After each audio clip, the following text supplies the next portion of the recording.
let's get started then. Sounds good? Yes. Okay, great.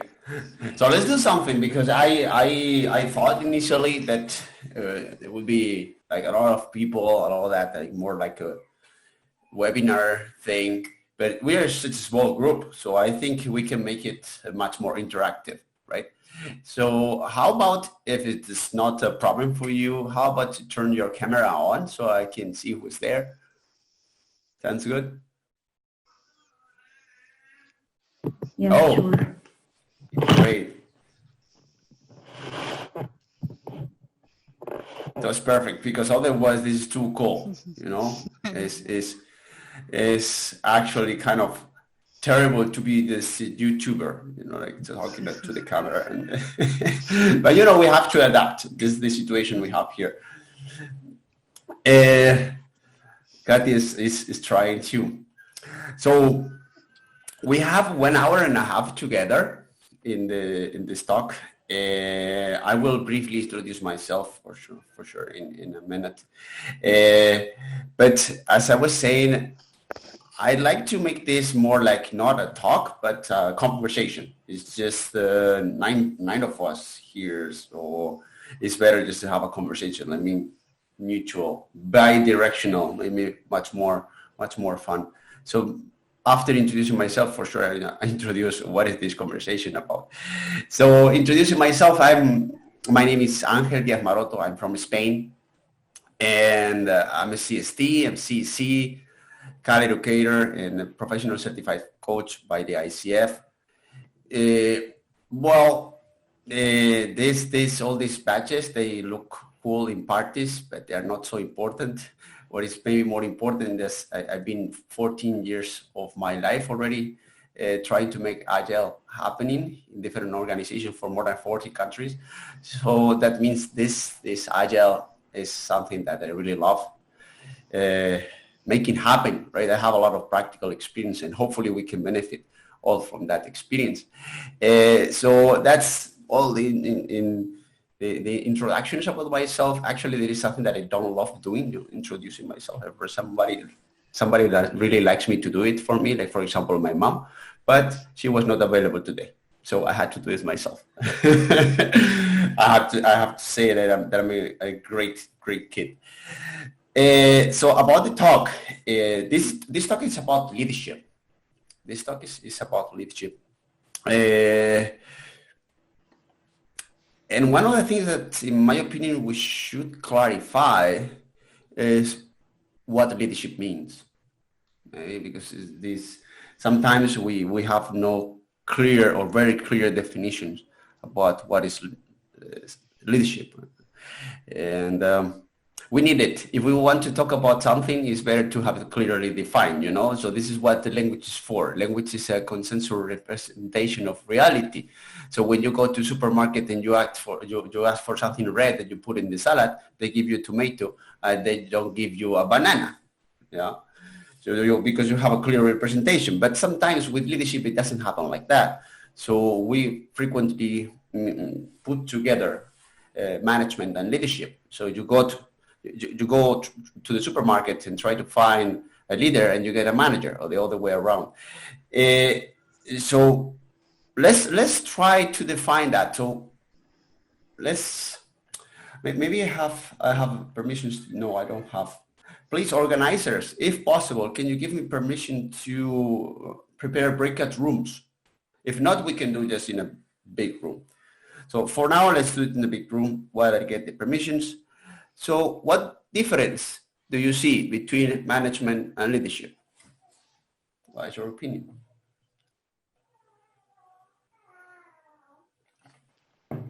Difference between management and leadership. Hi, Angel. You should be able to do breakout rooms. Yeah. For the next exercise, I will do. For this one, too late. So now just please don't be shy and mute your microphone and tell me what difference do you see between management and leadership? I can start to break the ice. For me, I think management, they want to control the things and they want to say what the team needs to do. And for me, leadership, they only they share the visions, they share the goals, and they lead by example, and they try to help when someone in the team have something that needs some help. And for me, management is saying that you need to do this, and I want that without explaining how can help to find the goal and to find the path to the goal. Mm-hmm. Yeah, so that image that Annabella, right? From Portugal? Yes.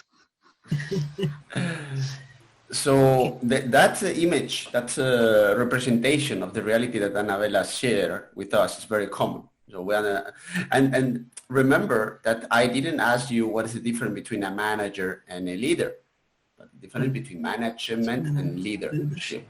Yeah, but it's very common that we directly connect management and manager, like like this bossy person telling people what to do when something really bad and you don't want to do that. Yeah, so it's like old-fashioned and not cool. Instead, leadership is something like inspirational, and this leader this image which you got the manager on top of these slaves with whip telling them what to do, and instead you have the leader which is just supporting all this encourage people to get to their goal. And I'm not sure that's super helpful. I don't know. I'm not sure that definition, that differentiation is super helpful. Why? Because, okay, we got so many people that they have in their business cards managers, and they are in, state identity. Yeah.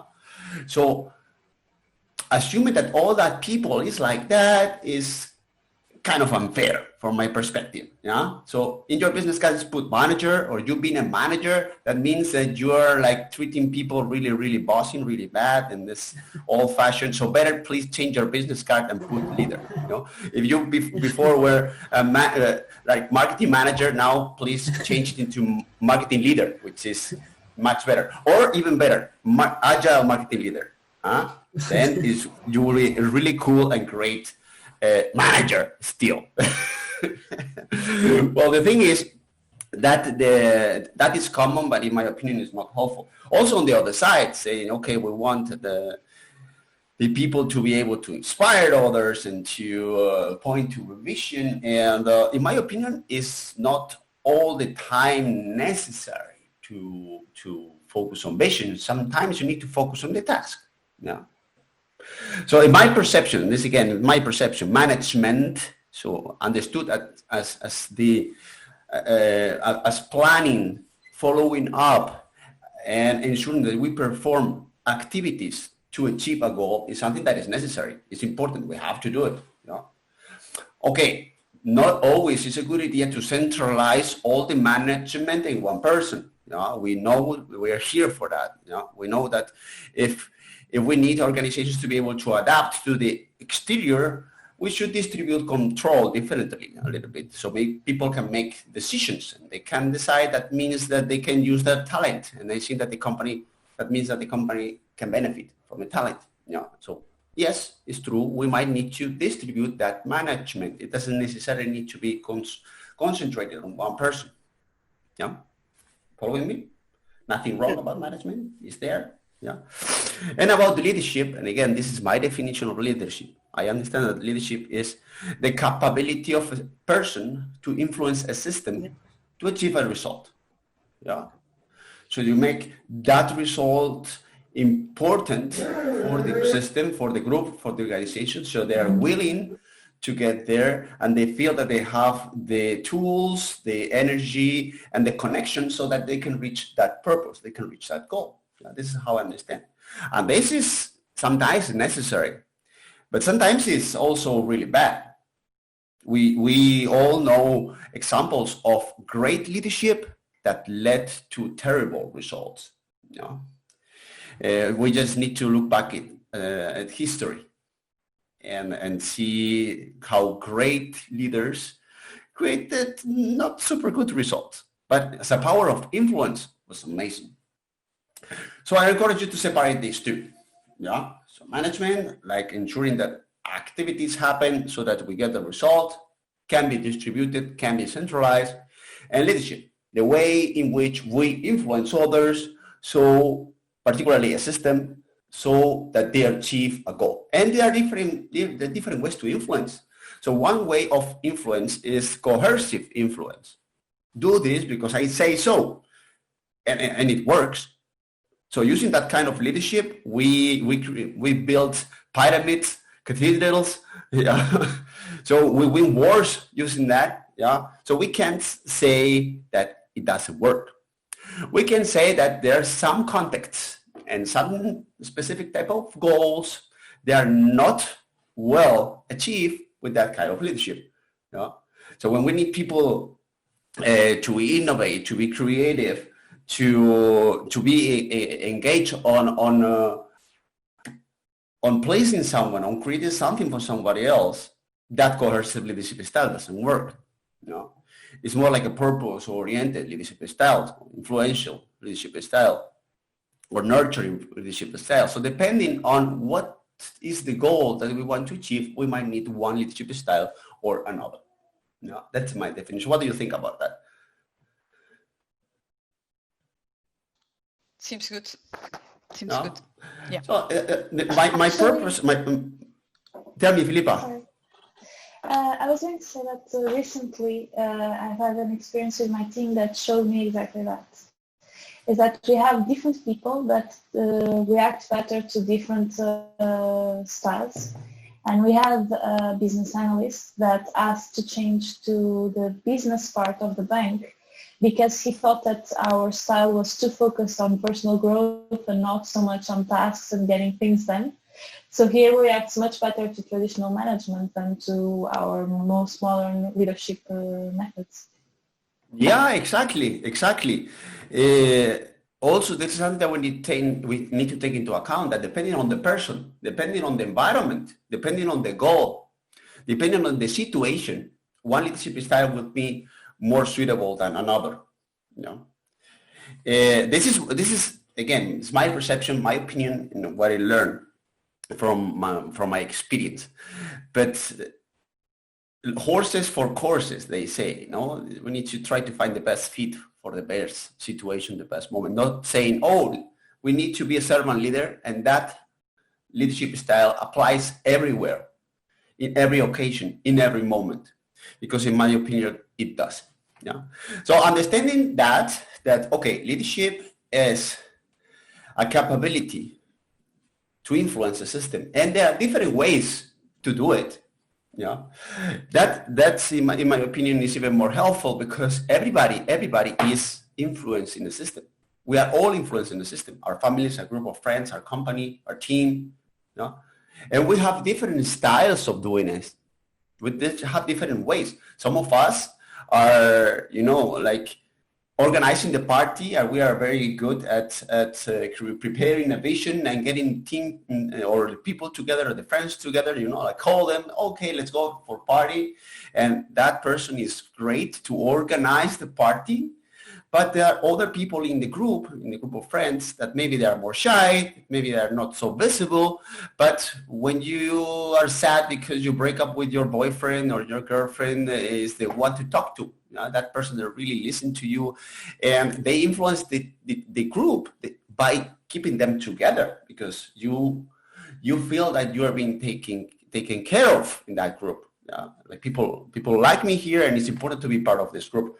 So when it comes to get the group together and make it's like creating a group identity, that kind of leadership that is oriented to people is very helpful.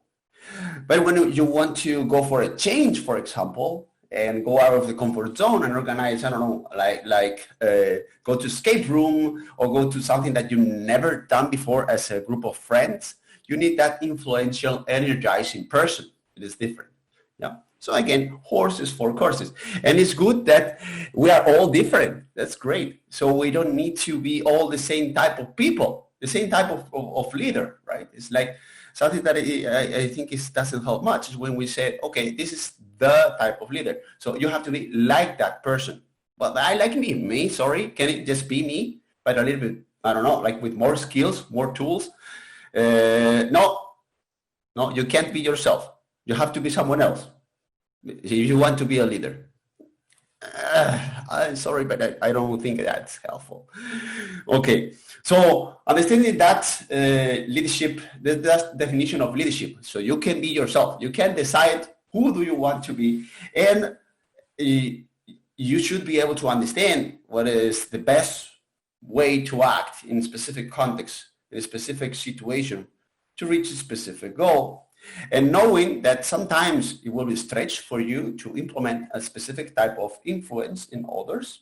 So some people really struggle to be coercive, but sometimes you need to be coercive. And some other people, they really struggle to be inclusive, but sometimes you need to be inclusive. So part of leadership is to be able to understand when you're not the best person to lead in a specific direction, that you need to reinforce the talents of others. No? So it's again not about being the leader. Yeah, it's about leadership. Leadership influences in the system, influences in the team. Yeah. So depending on the direction of the direction or the moment, one person might be more suitable to move the system, move the team forward than you. Yeah. So this is how I understand leadership. So let me share my screen. I have a small presentations for us to talk about leadership. Okay. So you're not seeing my screen yet, yeah? No?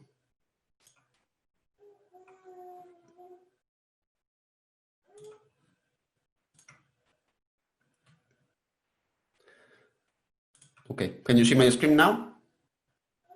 Yeah? Yes or no? Yes. Perfect. Okay.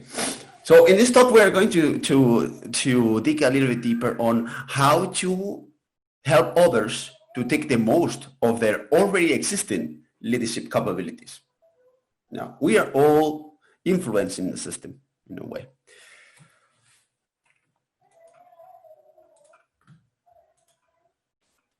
Okay, we are going to skip this. We're going to skip this because there is a so small group that doesn't make any sense for us to connect to Menti. But can you see this cell phone here? Yeah.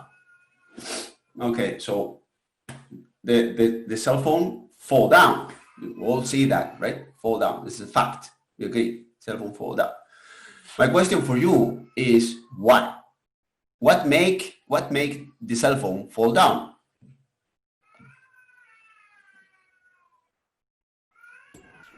The gravity law. Gravity? Okay. What else? And your action. What? You also wanted to make it fall? Yeah, I release it also. Yeah. So, okay, the thing, imagine my phone falls down and the screen breaks. Yeah. So in this case, for example, we have two different explanations of that reality. So my phone breaks because of gravity. So I really hate Newton and Einstein for formulating that law of gravity that broke the screen of my cell phone.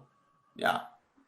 Or I really hate the universe because they have this gravity so that my phone now is broken and it's expensive. And there is another explanation. Now, I released the phone. Why did I release the phone? Now it's broken. Yeah. So the thing is, when we do this explanation, because everybody has different explanations for the reality, some explanations can involve external attribution. So somebody else is guilty for this. So I'm a victim. I'm a victim of gravity. Poor me, poor Angel. Or we can do internal attribution. You see, well, I release it. which makes me a player. I'm in control. So the good news is if I'm a player, I can change the reality next time. Now you say, okay, next time I have to hold it stronger. Or maybe I can buy a protective case so it won't break. Yeah? So that puts me in control. Instead, if we decide to be the victim and say somebody else is responsible for this, I can't change the reality next time. Just accept it. So with this, I'm not saying, okay, we should always do internal attributions and feel guilty if things will go wrong. What I'm saying is the more we get into the internal attribution mindset, the more we become players and the more actions we can perform so that we can change the reality. For example, and this is just a coincidence, I never heard that, but well, we wanted to go agile, but my boss doesn't want, top management should do, my team doesn't understand, we have a lot of detractors, we have a lot of laggards. This mindset in this country, this mindset in this organization, we have a very old-fashioned culture. Poor me. Well, if you need a friend, someone that comes and hug you and be a victim, it's okay. It's a good strategy. But if you want to be a leader and you want to do something about it, it's not a very good strategy. So to start being a leader, we need to activate that mindset. You need to activate the mindset of, well, I want to be a player and I want to change this. I want to be part of this and take responsibility. So if you are now here trying to become a better leader and you find yourself that in the direction that you are supposed to be leading, you find yourself being a victim, you are totally in the wrong direction, even for any moment. So we're with your team. Okay, we're going agile. We're going to work in this transformation. But this person, but my boss doesn't give me a budget to do this. That's why we're, like handcuffed and we can't go. So this is the worst way to move any system in any direction. Yes, it's true. We will in a specific facts will happen that would put you in difficult situation and will be more difficult to find leverages. And as a leader, you need to find them. What can I do providing this situation? And this is important not only for you, but also for the people around you. So you need to create this idea of you're making choices. Everything is a choice. Everything in life is a choice. So an example of this is, for example, I like going to the gym. I like fitness and all that stuff. And many of my friends, they tell me, well, I like to have a better shape, but I don't have time. Well, it's not true. You are deciding not to do it. You are deciding to prioritize something else. So there's nothing wrong about it, but then you are not being able to lead and change yourself so that you get those results. First step, be conscious on what are your choices every day. And say, I'm choosing not to be fit. And that's a choice. If you want to lead that change, you need to choose something different. Okay, so this decision, being a victim or being a player, should be, in my opinion, the first to be made to become a leader. And if you really want to become a player and you really decide to become a player, you need to sustain that mindset all the time while you're leading in that direction. Otherwise, change is not going to happen. The question is, who has the problem?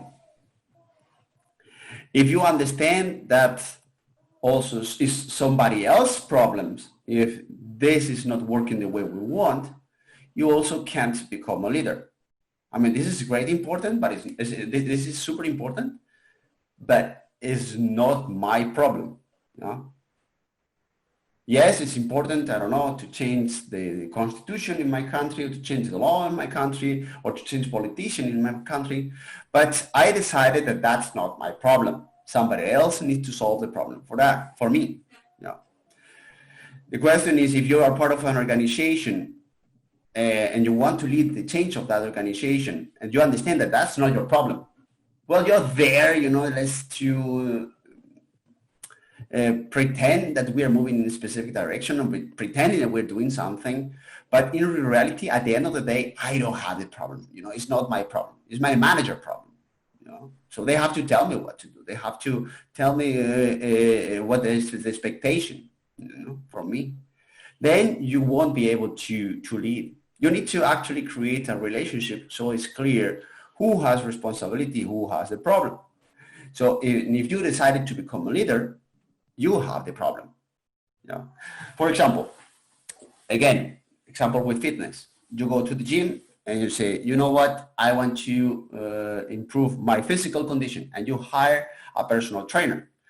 And you tell the personal trainer, you know what, I hire you, I pay you, so you are responsible for me being more fit. You have the problem now. So you have to push very strong in the gym, work out really hard so I get more fit. You have the problem. Sounds very weird, right? But in organizations, we do that. We are a bank, for example, we hire the X consulting company. We say, you know what, you have the problem now. You have to make me agile.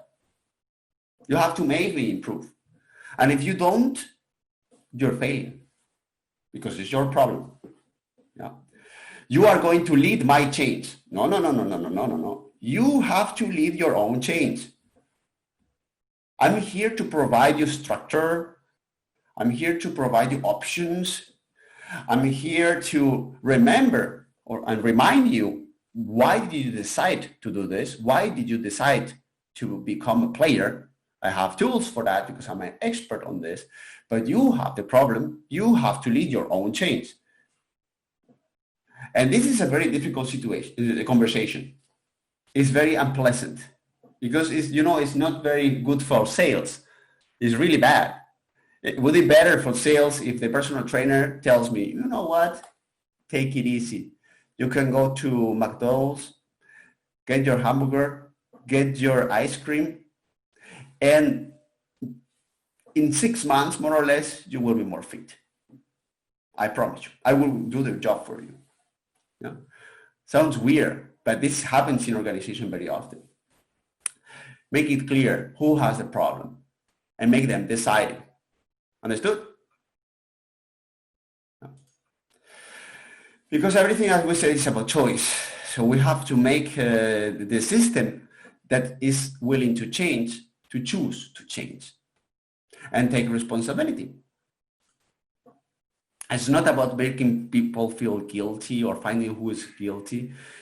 Responsibility is not about being guilty. Responsibility is about responsibility. So being able to respond. Do something about it. Do something about it. You have to do something about it because you decided to become a player. And this is very important because where you place your attention is where you place your energy. So if you, for example, a customer or your organization put the attention on finding who is guilty when something goes wrong, that is where you put your energy. But in my opinion, it's much more helpful to put your attention on how to take responsibility. What can I do? So you find more options, more choice, instead of finding who's guilty. Finding who is guilty is not very helpful to achieve results. We all know that. But it's still, even if we all know that, we put a lot of attention on finding who is guilty for us not being successful. The culture, the budget, the mindset. If we want to find something that doesn't work good, something that is wrong, it would be super easy. super easy. There is always something that doesn't work, you know. Also for every kind of goal, yeah. So I can't go to the gym. Well, you know, I don't have time. You know, my kids, work, Netflix. Well, it's very easy to find someone who is guilty for us to achieve our goals.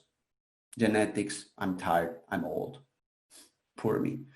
So please don't put your attention there. Put your attention on what can you do? What can you do tomorrow for any kind of goal? And do internal attribution. Help people doing internal attribution. What can we do, even if it's this small? Yes, but it's also this that is very wrong. It doesn't work, doesn't help. Great. And don't look there. This is there. But you have to create choice. And making a conscious decision to move forward. So how about if I show you a strategy so you can make these conversations happening? Yeah. So you have, you know, a structure. Organizations are a network of conversations. There are a lot of conversations, so millions of conversations happen in organizations. So I believe that leaders should be masters of conversations. So you need a strategy. You need a great strategy for conversation. So what I'm going to share with you here is my strategy to create leadership conversation. And let's put this strategy within the boundaries of agility. Yeah. So, and for that, again, in my opinion, it's a good idea to define Agile, because it's still sometimes it's not very clear what is Agile. You know? And actually, even more importantly, and we're going to talk about that later, what do we want to get from Agile? You know? So sometimes it happens, we go to an organization that in theory, they decided to go Agile, they decided to move in this direction. And then you ask, okay, great, let's do that. What do you expect to get from it? And everyone in the room gives you a different answer to that question. We want to go faster. We want to develop better software. We want to be more flexible. We want to be more handsome. Well, some you know, Agile doesn't help with that, with many other things. It's just being faster. You know, in my opinion, and again, I will give you what, in my opinion, is Agile. You know, when it comes to business agility, which is the topic of the conference is around that. So to me, Agile is the ability of an organization to change direction quickly and with ease. So changing direction is not painful. It's not super costly. It's easy. It's fast. We can change direction. According to what? According to what happens in the outside, according to the changes in the market conditions. And this now is very important because we have frequent changes in market conditions. We have new products, we have new competitors coming like in any moment. So being able to change direction becomes a very important ability in organizations. So this is why Agile becomes important now. My question for you is, okay, so the reason, the care. So why are we deciding to be in this conference, and why are we deciding to make this ability stronger in our organization? So this is my question for you. What market changes are having the biggest impact in your business right now?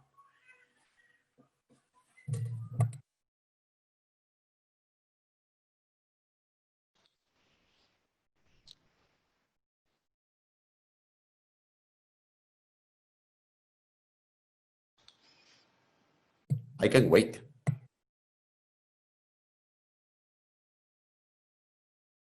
I'm a patient man. Sorry, Angel. I don't know, actually. Don't be. It's okay. Don't be. We are here to have that conversation. I mean, okay, let's start from the beginning. How many of you are right now trying to make Agile happening in your team, in your company, in your organization? How many of you? Or in any other team, company, organization? Okay, at least two. Yeah. Okay. The other two that are visible in the cam. So why are you here? Actually, my team already works in Scrum. Imagine. So I went through this last year when we were trying to implement. So we're not perfect, but we are not in the implementation stage. Nobody's perfect, not even me. Sorry, I didn't hear your question, Agile, because Sure, I will repeat. Yeah. I will repeat. It's included in the price. No worries. So the question was, and actually is there, but the one before. No, but sorry. The one that you asked before when you asked to raise our hand. Sorry. So how many of you are already engaged or are trying to make Agile happening in an organization? Okay, yes. Trying to make it stronger. I guess most of you, right? Yeah. So we are making it stronger. Yeah. The question, and Filipa, she said, no, we are already moving that direction, which is even better. Yeah. My question for you all is why? Why are you going there? Why did you decide to do Scrum, Filipa, and your team? Why? Well, I didn't. They hired me as a Scrum Master because they decided to do it. Okay, Filipa. But, so why did they hire you? Yeah, they did it because they have a really bad relationship with business. So I work at a bank, and we are developing in-house software, and they have this war-like environment, and they decided to go back to the basics and see, okay, what can we do so that we have a more efficient relationship with business? And they started looking into the methodologies, and they thought that Scrum would work, and it does. Sorry to interrupt you there. Sorry to interrupt. So great. So we are implementing the Scrum to improve our relationship with the business. Very good. I'm not sure Scrum is for that. Yeah. But it can help with that too. It can help. That's true. It can help with that. So my question for you then is, okay, now you need the business to be involved in your product development, right? So this is actually how are you going to create a better relationship? So we work together, so we are on the same page, we're going in the same direction. So my question for you is, why Agile and Scrum is important for the business? Why, as a business person, should I care about this Scrum thing? Okay, the Scrum was our choice on the development part. The Agile was a mutual decision. So we went with Agile because they wanted to be more involved. So actually the question that I asked you was, why do you have a bad relationship? And I asked both sides, the IT and the business. The business said they had a bad relationship because they had no idea what the IT was doing. And the IT said that they had a bad relationship because business didn't care about what they were doing. So my point was, why don't we communicate? So why don't we get together regularly and talk about what everyone wants to do, what everyone thinks it's good to do? The Scrum wasn't decided by me. It was imposed by the development team, as they thought that they would be better organized in this way. They had worked in Scrum in previous companies, and they wanted to. So when we're doing that, what Filipa was doing was creating a common context. You know? So we agree on why is this important. If this doesn't happen, don't even move forward. Don't start explaining the practices, how is Scrum, the daily Scrum, the planning session, the review, whatever. If it's not clear, why are we here? You know? And what you did is, okay, what is happening now? What is the fact? What is happening now that we need to change? And why is it important to change it? You know? Well, we have a very bad relationship. Why is it important to change it? Because if we don't change that, we are delivering lousy products. We are putting the energy on fighting each other instead of building great products. You know? So we need to change that. That's creating the common context.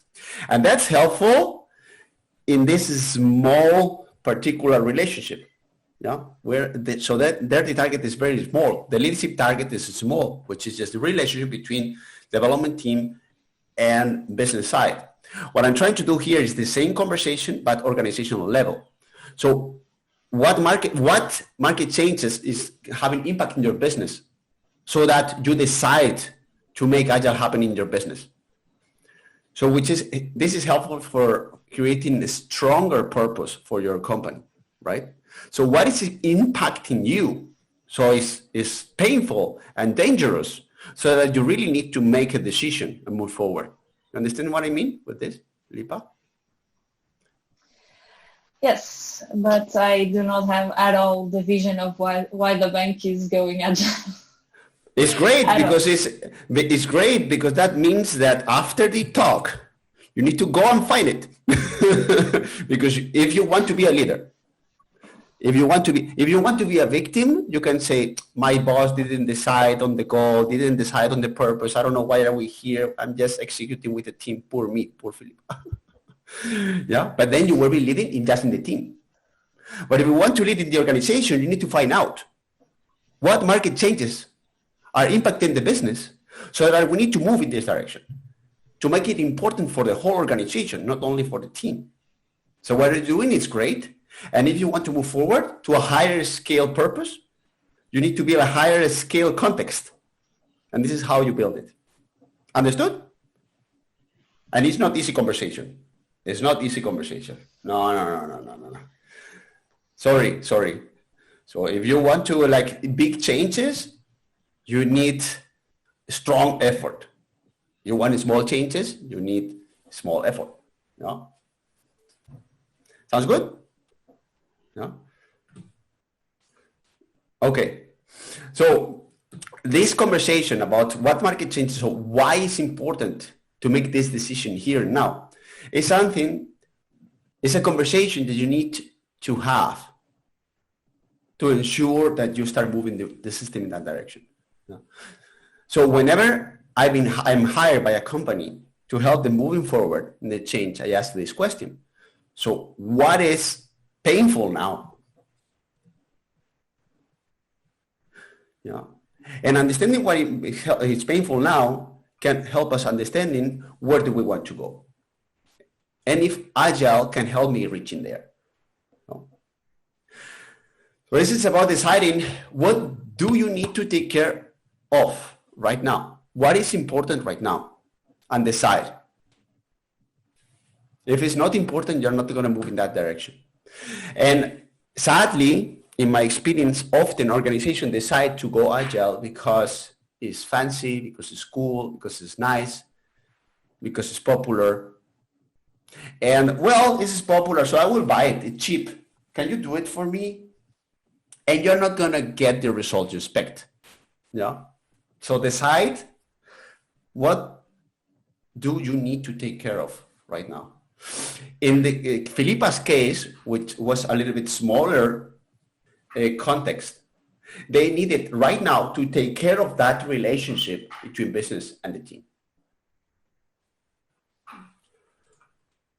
So this step, as I was saying before, is creating context, understanding why we need to take care of this. This is the first step in this strategy.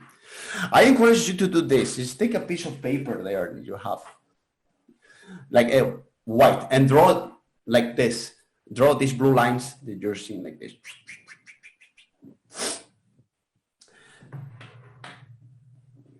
Because I like you to prepare a strategy.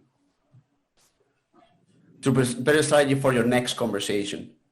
So after this talk, I will write down there why it's important to do Agile in your organization. Why? Why Agile and not something else? No? But that works for any goal you have. So if you want, again, if you want to get in a better shape or to learn a language, for example, first, why? What makes it important to learn a language or to lose weight or to read more or whatever? If it's not clear, you're not going to do it. Yeah. If you're not clear, you're not going to choose. The second step is, what result do you expect? So if you go to a team, if you go to an organization, after making clear, okay, why we need to change something, You need to help the system understanding how is this going to look like when you get there? How would those results look like? How do you know that you're there? And again, remember why it's important. Understood? So you have a current context and a future result, clear. And this is the purpose. So again, write down there in your drawing, what results do you expect? And please don't tell me that the result is X teams implementing Scrum or X teams implementing any method, because method practices are just a way to reach a specific result. You know? For example, in Filipa's case, she will say, okay, I know that we have a good relationship between the teams and business if, and then this is what should happen. This is how it will look like. Yeah. Do you have that image clear, Filipa? And thank you very much for being an example. So do you have a clear image of how do you know if you're there, if you're getting a good relationship as you want? Actually,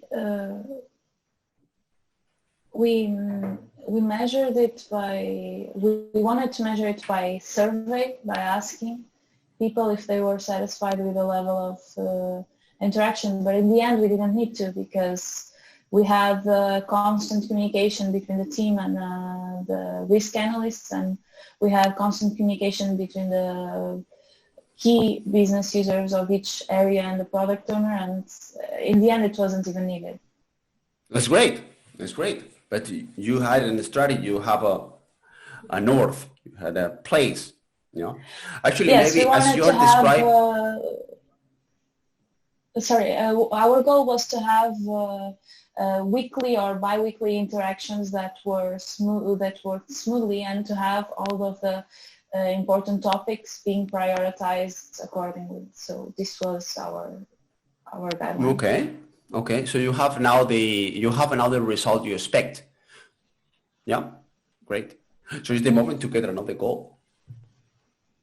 It is. It's the moment to start a new project. Now next step. Yeah. Okay. That's great. That's great. So because you understood what makes you achieving those goals.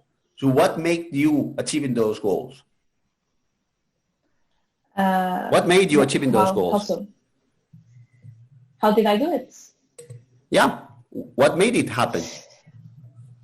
At first, it was a lot of patience. I know this is overrated, but it didn't happen overnight. It happened over 6 months of people yelling at each other in several languages in the same meeting.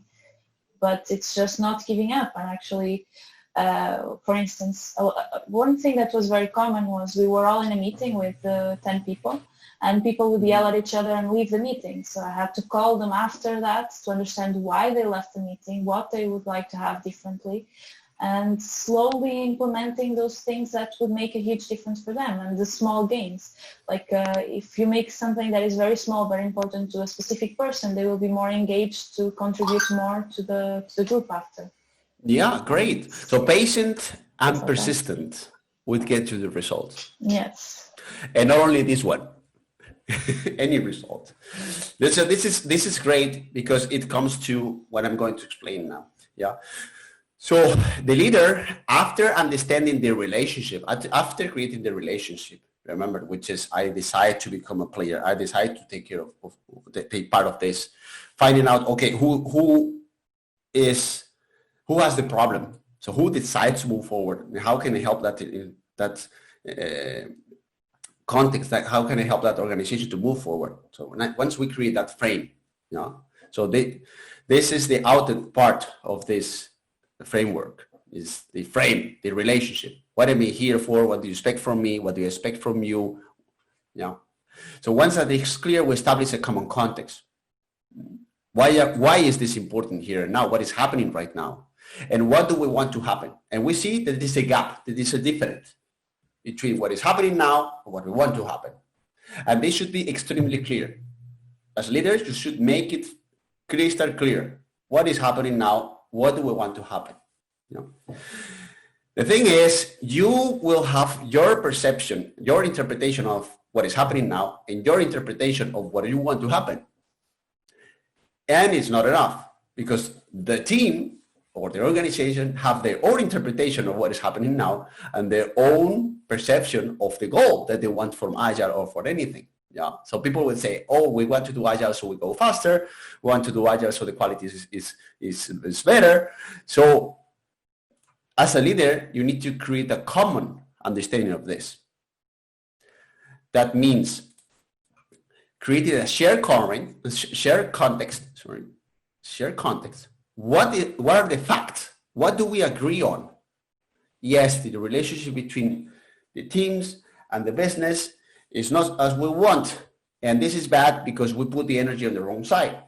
We don't want that to happen. What do we want to happen? We want us to work together in the same product.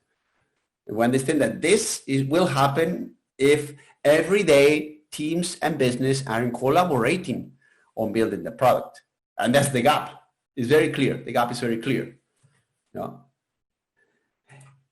So the first shift is to turn from my purpose to our purpose. Create a common purpose.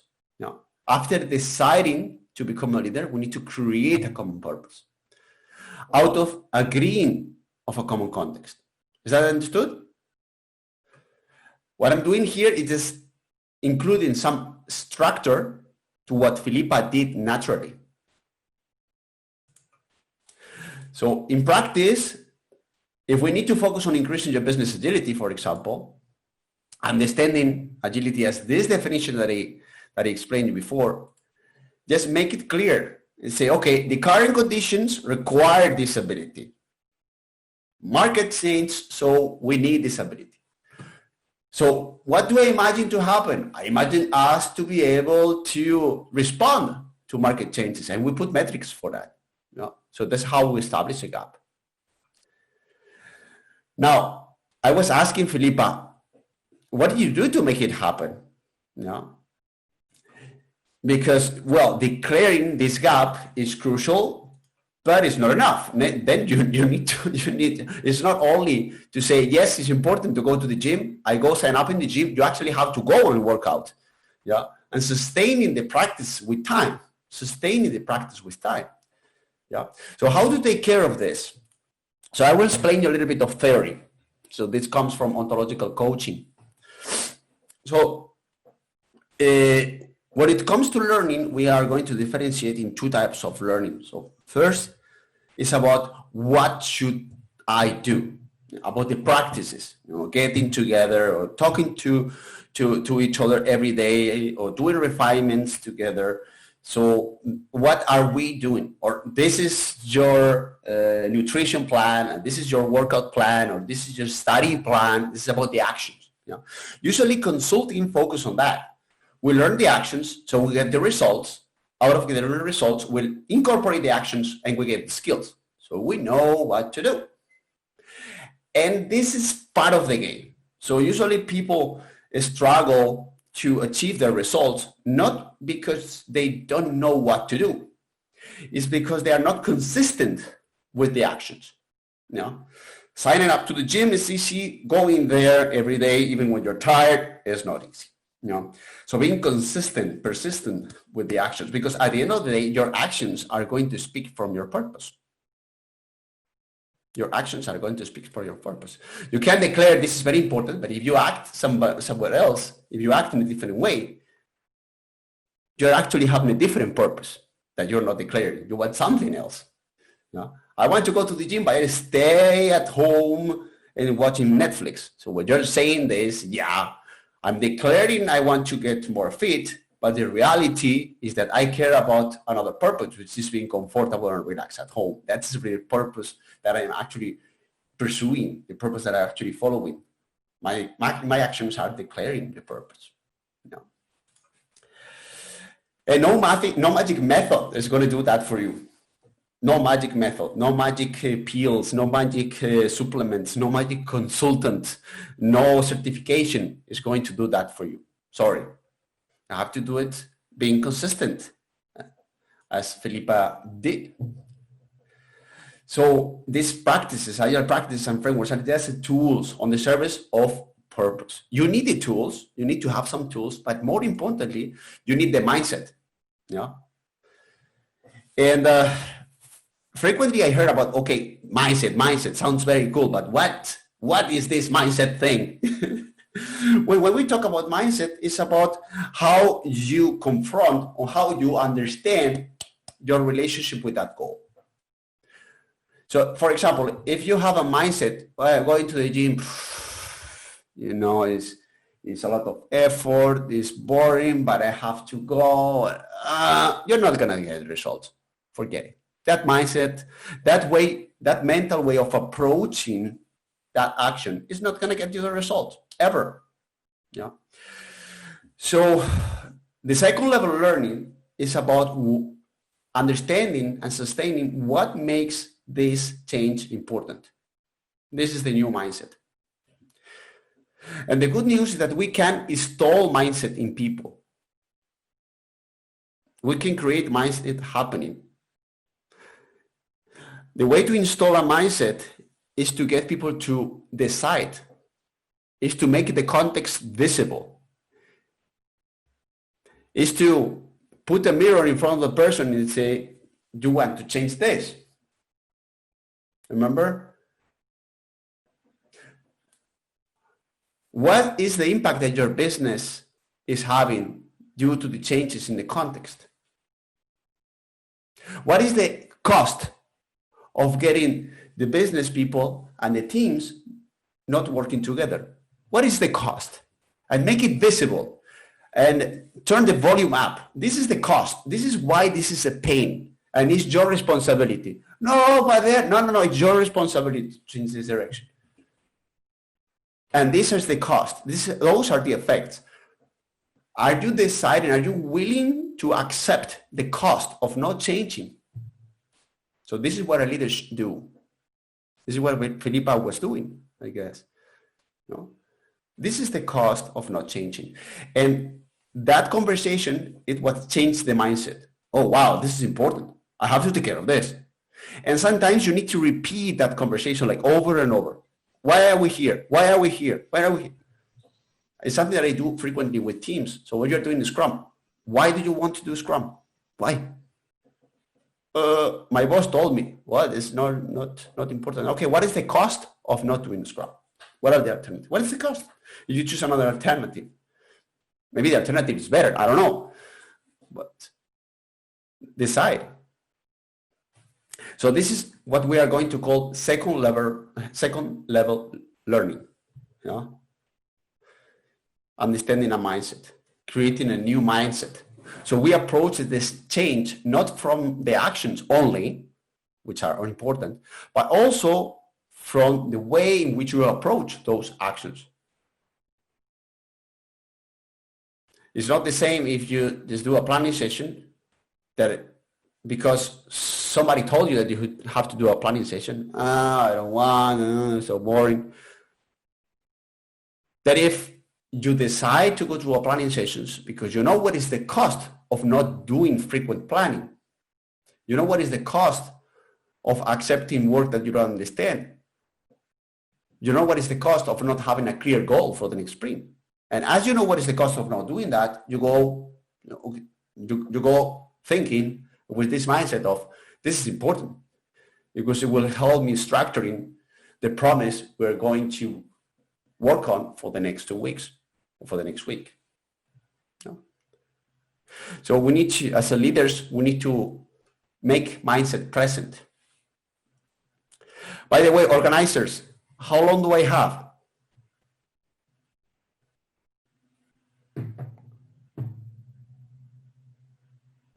I think I have 30 minutes more or 25 minutes more. Yeah. Okay. So moving forward, we are going to put that in the structure. Yeah. So the results are up here, and to bridge that gap, we need to create a mindset and define and sustain in time the actions. The thing is, the actions are choices that we made out of new possibilities that we create for a new mindset. So we initially create a new mindset. Okay, I want these results, and then I open myself for new options. But then I could do this, I could do that, I could do this, I could do that. And when that option is chosen and we sustain those actions in time, I will get the results. So what I'm doing this is, here is this double click in actions. So we separate in what is possible, options, and what I decide to do. Yeah. Understood? New mindset enables new options. Something that now is impossible, but come on, really? You're saying that developers are going to talk to the business? This is not possible. Some organization thinks like that. But for example, now in Filipa's case, that's not only possible, but it's actually happening. Why? Because Filipa created a new mindset. It's important that as developers, we collaborate with the business. Understood? So we need to enable new options out of establishing or installing new mindsets. So gap is declare, context and purpose, and then we activate a new mindset that will enable new options that will turn into choice, new actions and commitment to those actions, persistence. And that will help you achieving the results. The thing is, it's not so easy. We need to separate now in two, because you can be committed. You can be determined to find specific results, but that doesn't mean that your team is committed. Yeah. So the thing is, these three elements, this mindset, options, and choice should not only happen in you as a leader, but also in others to reach these common results. So for that, we need to put energy on each of these stages in both dimensions. So decide not only why this change is important to me, but also why this change is important for us. Yeah. Why it's important for us. So when we're talking about ourselves, is, well, deciding yourself why it's important to me, but also we also need to have a conversation with the team, for example, or with the organization about what makes it important for them. And I encourage you to do this in this drawing, complete this drawing and put in these two squares. Why this change is important for you and what makes this change important for your team. For Filipa, maybe it's clear why she wanted this to happen, because she believes in Agile, she understands the importance of this collaboration. The question is how to make it important for others. Yeah, we need a conversation about that. We need a conversation about what makes this important for us, so we decide. Yeah. So the second shift is we need in Agile this shift, this mindset shift to happen. We have several mindset shifts, but this one that's particularly important in my opinion for product owner is from the employee mindset. So I'm here to complete the task that my boss tells me to do, to entrepreneurial mindset. I'm responsible for part of the business. So I have to make this part of the business to succeed. We are asking this mindset change for teams, for example. Before, as a team member, my responsibility is to complete the task that my boss tells me to complete. But now the responsibility is different. My responsibility is together with my teammates to build a product that my customer would enjoy. So as a person that needs to complete a task, why should I care about collaborating with the business? Just tell me what to do. And that's illicit under that relationship. But if we tell them, look, the business The organization needs something different from you. You're not in charge of completing a task. You're in charge of delivering a product. This is the new relationship, and this creates a new mindset. Now you have to think about the product. And as you're responsible for a product, you need to integrate the customer in this product development. So we are going to get this change happening, not because we explain the team that it's important to have a review session with the customer. It's because we make them responsible for the product. Understood? This is your responsibility. This is the second shift from employee mindset, entrepreneurial mindset, but you will have different shifts depending on the goals you want to achieve. So this entrepreneurial mindset means to understand the customer and respond accordingly, keeping the risk low. So this is the mindset that we need, the business mindset that we need in agility. We need to respond to the exterior. We're not here just to complete tasks. The question is, okay, how to do that then? So what are the options? So we need to enable new actions and new conversations that would get us to achieve new results. So in the personal dimension as a leader, we're going to call that ACT, which is options available. So actions available. So what new messages, what new conversations, what new methods or new practices are there available so that I can reach this purpose? How should I act as a Scrum Master, as a product owner, as a transformational leader or change agent? What options should be available now? And also, we need to have a parallel conversation about relations. And when it comes to relations, it means available conversations. So who should be talking about what with who? That is not happening right now. For example, in Filipa's case, a developer should be talking to like a marketing agent to discuss about how to implement a specific product backlog item. And that's a conversation that was not available before. And we need to make available. We need to make it happen. This is one of the options. Filipa, does that kind of connect to your reality? That is, there were some conversations that were not happening before, and now they are happening, they are available, they are possible? Yes. However, I think that there is two types of challenge when it comes to conversations. Well, and especially when it comes to mindset.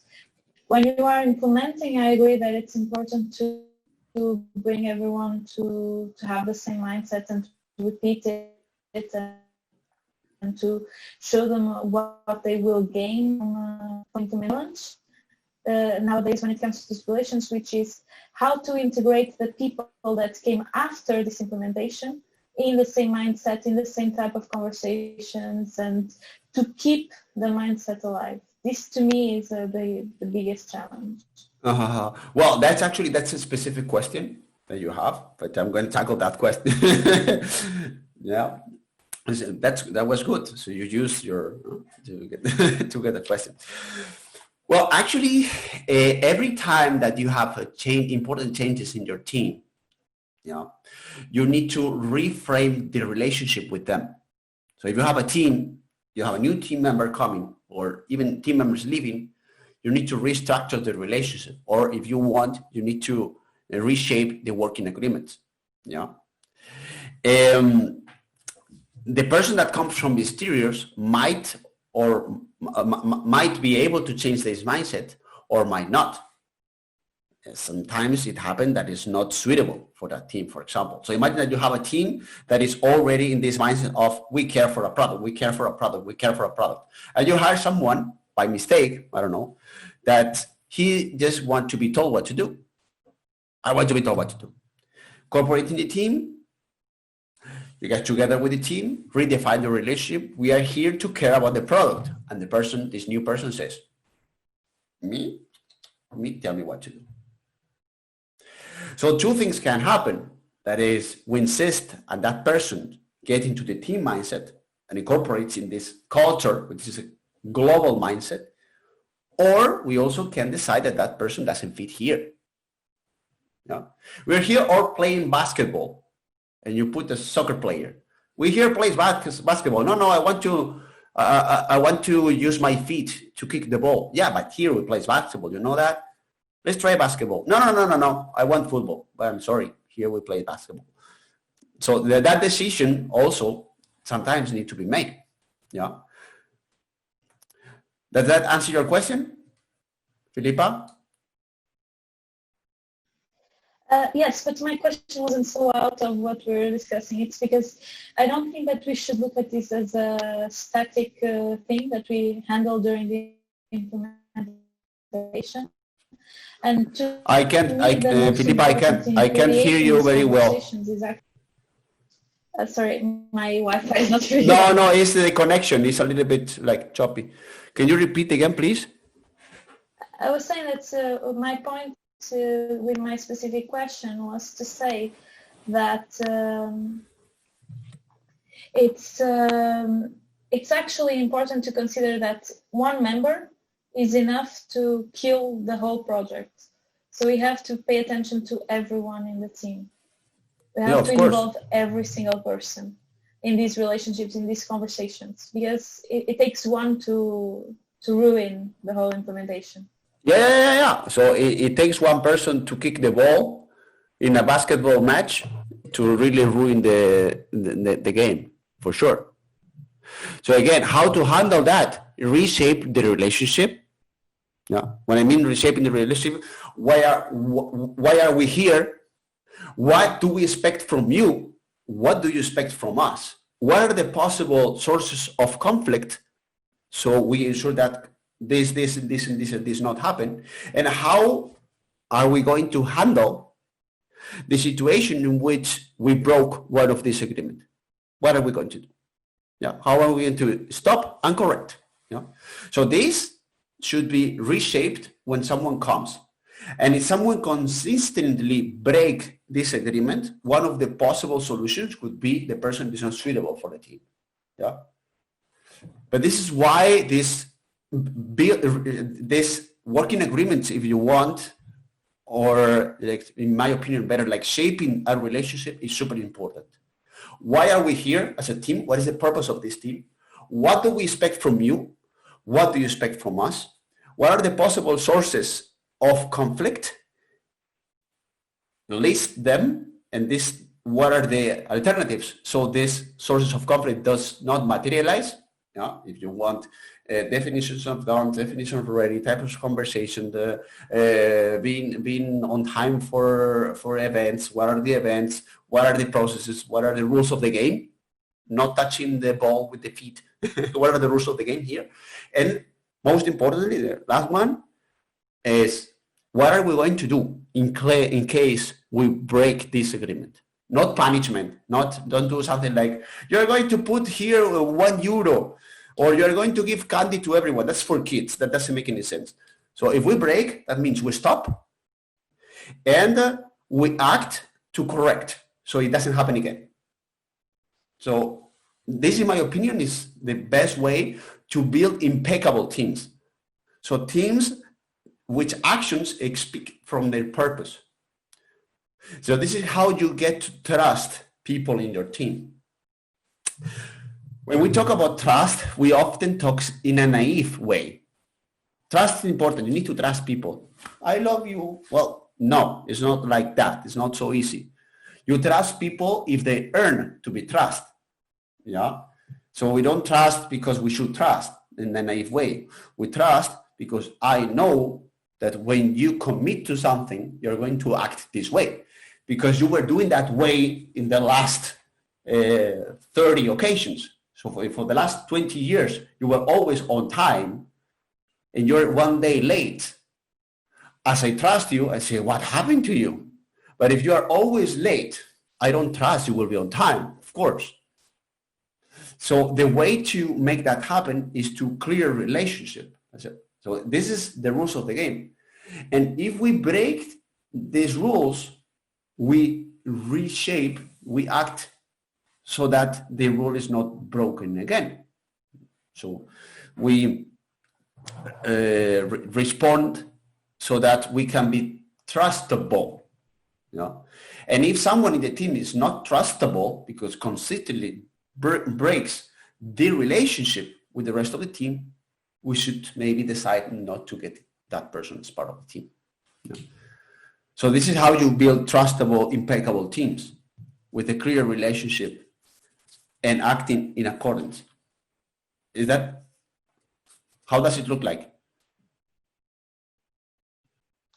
Perfect for me. Yeah. Felipa, how does it look like for you? Yeah, that's what we try to do.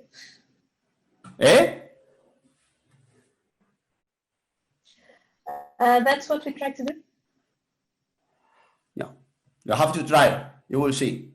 But the thing is, in my experience, the difficult part of that is that those conversations are often very uncomfortable. It's very uncomfortable. It needs a lot of courage to say that, hey, we broke the rules of the game. Let's have a conversation about, no, but it was somebody else's fault. It was a traffic jam. I didn't understand. It's not my fault. External attribution. So as a leader, no, you reshape, yeah, and you decide, and you sustain that in time. And this is actually the last stage of this. So we're talking about another shift that is important to make Agile happening, which is going from centralized decision-making structures and local goals to more distributed control and common business perspective. So we want to more distributed and common understanding of business. So I'm here for a product. I'm here for pleasing a customer. So that mindset, that conversations were not available before, and we need to make them available now. And connected to the conversation that I had with Filipa is about action and commitment. So what will you and your team do so that you reach your purpose? Yeah. So that is what we're going to call interact, or the action when it's taken, when it's visible, when you are doing. Yeah. So for example, a kind of interaction will be when that person, when that new person comes into the team, Felipa acts as a leader and they say, we're going to reshape our working agreements with this person. No. That's a type of leadership. No. That's a nurturing leadership style. So you are there to create maturity and trust in your team. But not trust like, you should trust each other. You have a new team here, new team member here. You should love him. He's very nice, or she's very nice now. That leadership style is not helpful. In that case, you want to nurture maturity. It's a new person, we need new agreements. We need new relationship. Yeah, this is your interaction. But that mindset, that new option, that action is only available if you have the mindset of a nurturing leader. I'm here to ensure that we create high performance, mature teams. If you have a different mindset, which is, for example, I'm here to decide for the team and command, that action of creating new working agreement is not available for you. It's not available. And then your interaction will be different. Will be, this is your new team member. He will be in charge of these tasks. If you have a problem with him, talk to me. This is a different mindset, but we don't need that. The mindset that you need as a Scrum Master is, I'm here to nurture maturity. And from nurturing maturity, you have a possibility of reshaping working agreements. But it's very important that you reshape the working agreement from a nurturing mindset Otherwise, you will say, nurture working agreements. Look, new team member, here you have the list of agreements. Dun, dun, dun, dun, dun, dun, dun. You like? Yes. Okay. Welcome to the team. So I did the working agreements as he suggested, as I learned in the conference. So why this person is not fitting in the team? Well, because you did it from the wrong mindset, with the wrong intention. Yeah. So then, same happened in the team. When the team sustain the practices in time so that they get specific results, they also should do it from a specific mindset, group mindset, which is the culture. Yeah. Okay, we are here participating in a working agreement session because we know it's important to incorporate the team that behave in the same way we behave, so that we can put our energy on delivering a product and not on conflict solving.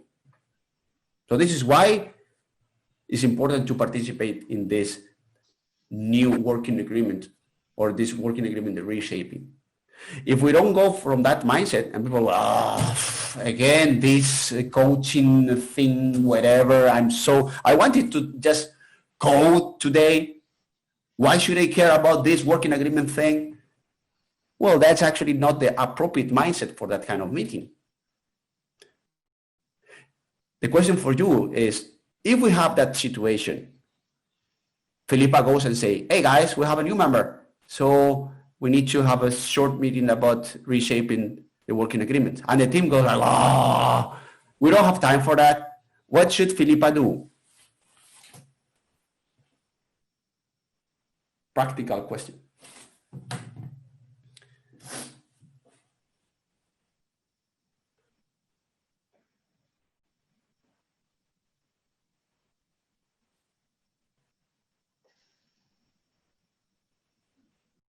Try.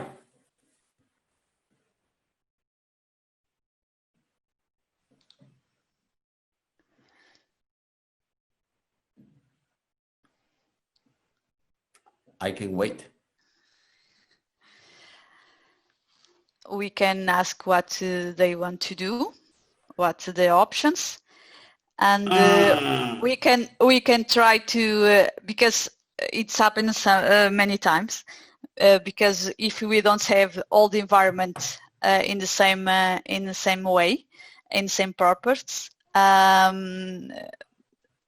in this case, if we look to the other, we look to our managers, we look to our colleagues. If we try to let me interrupt you there. Yeah. Let me interrupt you there. I was saying before, we need a new mindset. That team comes with the wrong mindset. Yes or no? Yes. That's not the right mindset. So we need to install the mindset. How to install the mindset? How to install the mindset? Remember? Do by ourselves, showing how this works, and No. Remember the context. Maybe context visible. What is the cost? Yeah. What is the cost of not doing this? Okay. Well, what is the cost of having someone in the team that is not aligned with the way that you work here? What is the cost? You ask the team, what is the cost? Yeah. What is the cost of having this new person here and not agree with him how to work with him? What is the cost? We ask to the team, right? Yes, exactly. Okay. Please ask that question to the team. Yeah. What is the cost of not doing this? Make the context visible. They were like, for sure they will say that, okay, let's have a meeting. Yeah. This is why I ask the team the way, what they want to do, because if they know what they expected, for me, it's the cost. For me, this is the way that I see the cost. Okay, if we don't do this way, what we can expect, what we can give to the people that are waiting for us. This for me the cost. Sorry to interrupt there, Annabella. The thing is, we are very used to ask for the actions.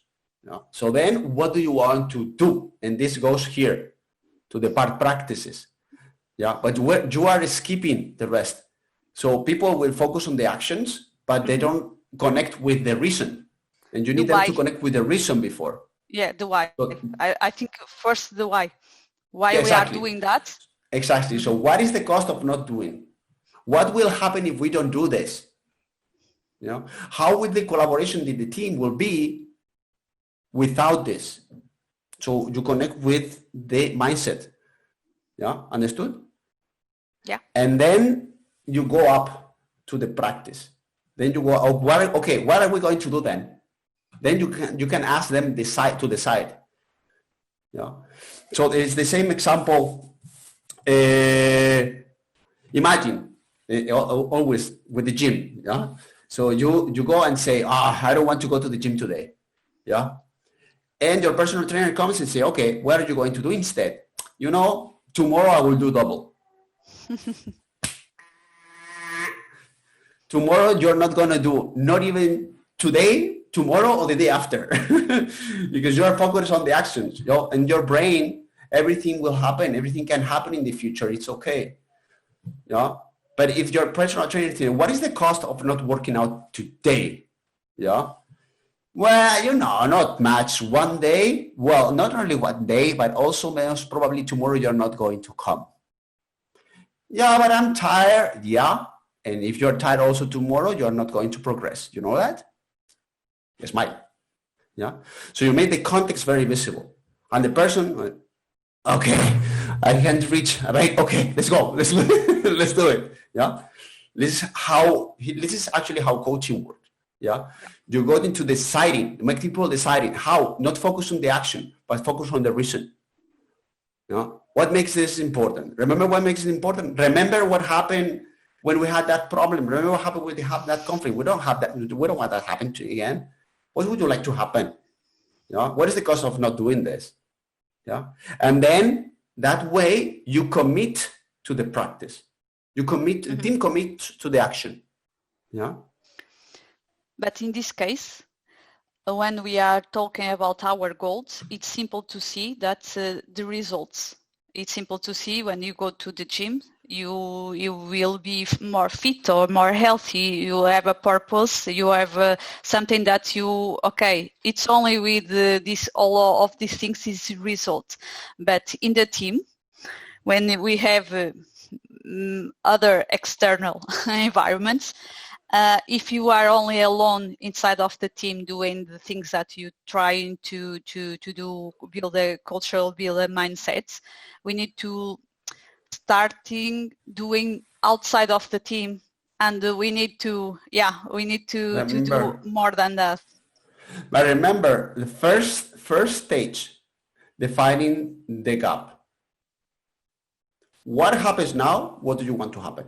If this is not established at team level, the team is not going to care about anything. Yeah. So that's why the most important part is establishing the gap. Mm-hmm. You know, what is now? What do you want to change? But in any direction, if it's the team to change, if the department to change, if the organization to change, if it's the world to change. If it's the world to change, everyone in the world should agree on something that is important to change now, and should agree on what do we want to achieve. But this happens also in politics.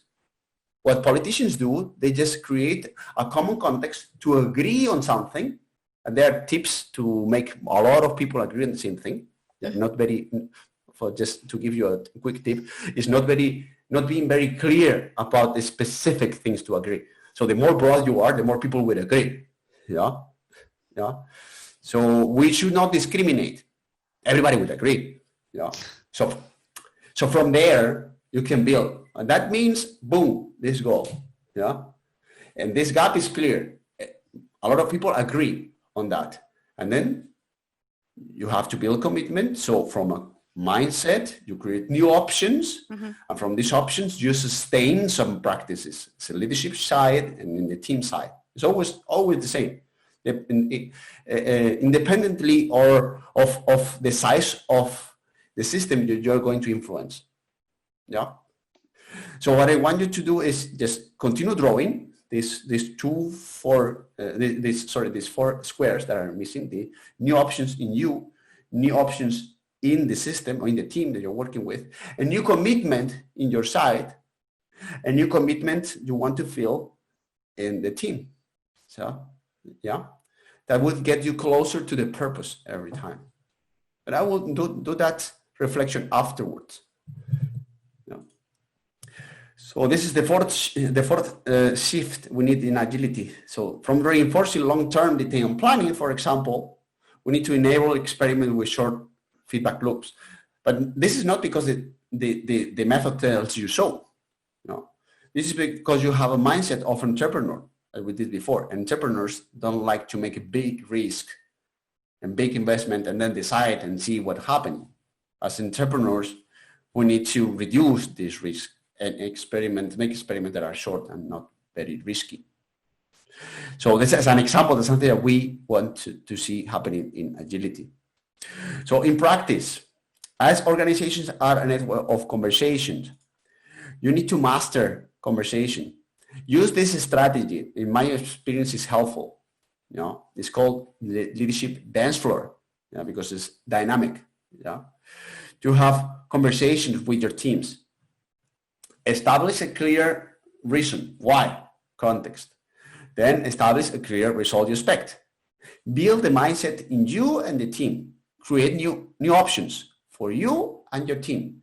And create new commitment and choices for you and for your team. So this framework that I created is called leadership dance floor. Why is it called leadership dance floor? Because it's dynamic. We might need to go back and reshape any of this perspective of leadership. We might need to reshape, but it's very important, in my opinion, to consider all of them. If there is one missing, most probably we're not going to reach the result. Frequently, we start by the practices. This is what we have to do, or this is what I have to do. And in my opinion, is not a good start. Start from defining the gap and then building the bridges, these two bridges in this gap. So before starting any meeting, any conversation that you have, I encourage you to ask yourself, what makes this conversation important? What should you take care of this conversation? What should you make enable? So what should you make happen in that conversation? And most importantly, before starting any action, ask yourself, what result do you expect from that action? Do you go to a meeting and say, what is this taking? Where is this action taking me? What goal are you pursuing with that result? What is the ultimate goal? And long term, what do you want to get? So that helps yourself connecting with your own motivation on whatever you do. So you are making more conscious decisions. So remember, wherever you place your attention is where you place your energy. So if you put your energy on excuses, on finding it why this don't happen and all that, you're not going to get anywhere. Instead, if you use this limited resource, which is your energy, by using a good strategy for any of your conversation, you are going to get more benefit from this energy. So forget about complaining, forget about finding guilt, who is guilty for this, or what is your range of motion. And I encourage you to have a strategy for those conversations. So, and that's all from my side. Any questions, any doubts, any further questions?